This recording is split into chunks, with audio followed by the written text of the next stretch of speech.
반갑습니다. 12월 2일 토요일 큐티 스케치 시간입니다. 오늘 본문은 골로새서 1장 9절부터 20절까지의 말씀입니다. 오늘 본문은 이렇게 시작합니다.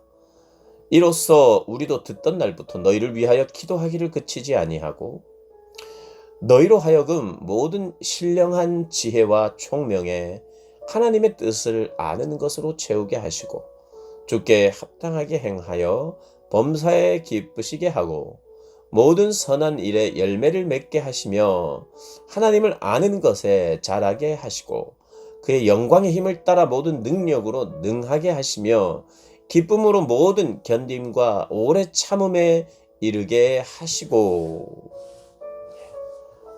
오늘 보면 사도 바울이 기도할 때마다 감사한다 그랬는데, 감사하니까 이제 더 이상 기도 안 하는 게 아니라 기도의 내용이 있죠. 그 기도의 내용을 지금 소개하고 있습니다. 그 기도의 내용 어제도 말씀드렸습니다만 이 교회는 배움의 교회예요.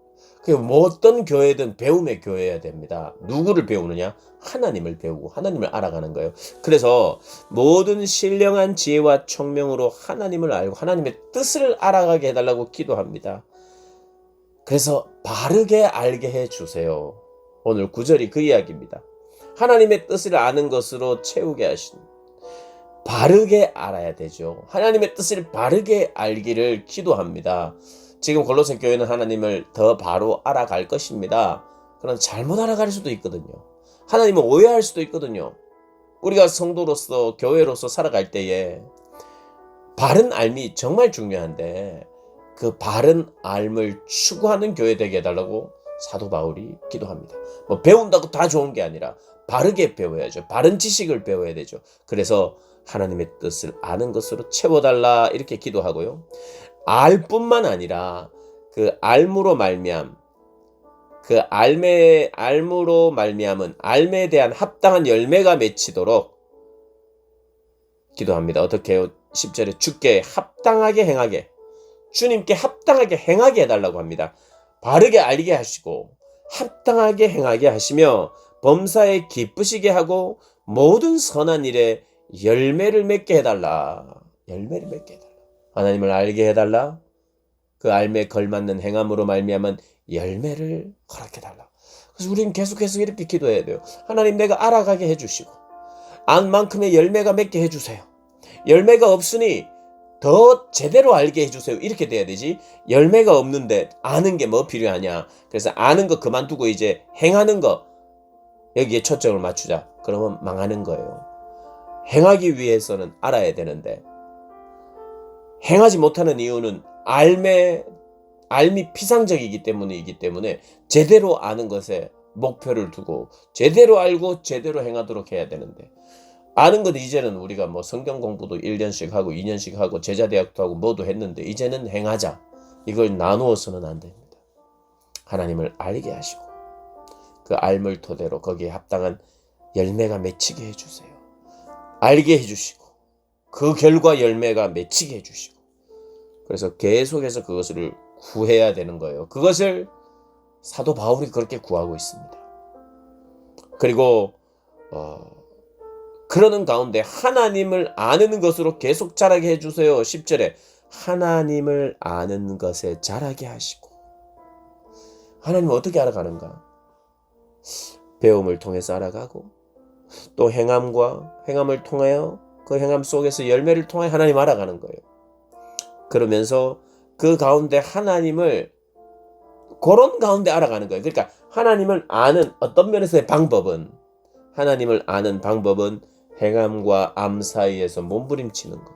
그러면서 그런 여러 가지 어떤 그런 방법을 통해서 하나님을 계속해서 알아가게 해달라. 모든 신령한 지혜와 총명의 하나님의 뜻을 아는 것으로 채우시고 주께 합당하게 행하여 범사에 기쁘시게 하고 모든 선한 일에 열매를 맺게 하여서 하나님을 아는 것에 점점 자라나도록 그렇게 기도하고 있습니다. 또 그 영광의 힘을 따라서 11절입니다. 영광의 힘을 따라서 모든 능력으로 능하게 하시며 기쁨으로 모든 견딤과 오래 참음에 이르게 하시고 하나님 그 영광의 힘을 따라서 능력으로 능한 삶, 능력으로 능한 삶을 살게 해달라. 그러니까 이 성도가 감사가 있고 배움이 있고 하나님을 아는 뜻으로 채워지려고 하고, 그리고 거기에 합당한 열매가 맺힘으로 말미암아 하나님의 뜻을 더 알아가는데, 그가 능력 있는 삶을, 하나님으로부터 오는 능력을 받고 그 능력 있는 삶으로 살아가게 해달라. 그 능력은 주로 어떤 능력이냐? 기쁨으로 견디는 능력, 오래 참는 능력.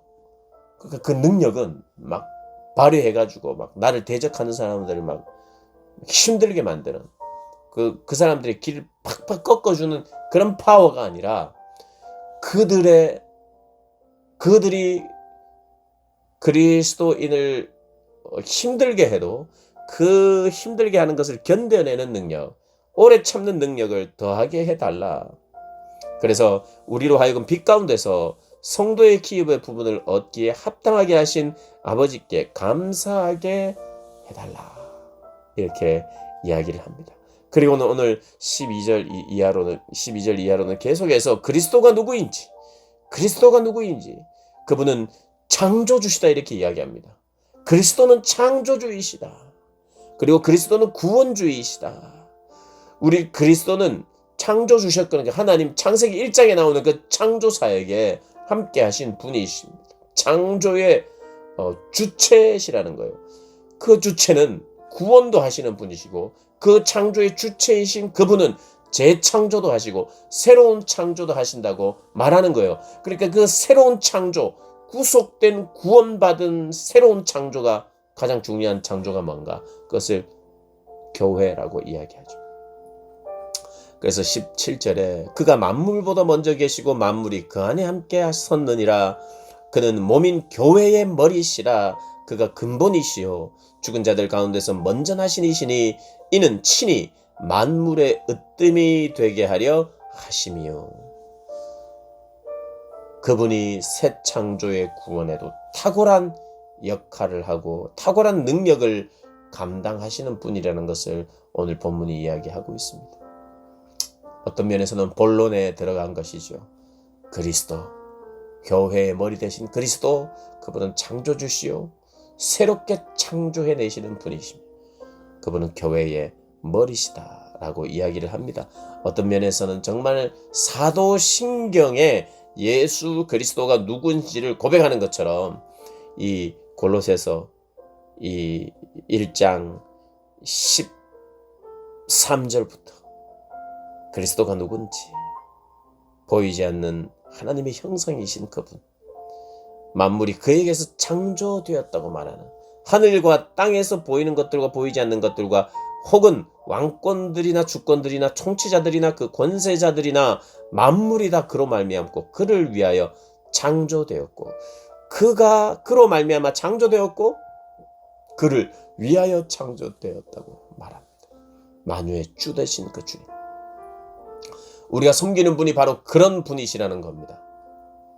그분을 믿고 의지하고 따라가는 저와 여러분 되시기를 주님의 이름으로 축복합니다.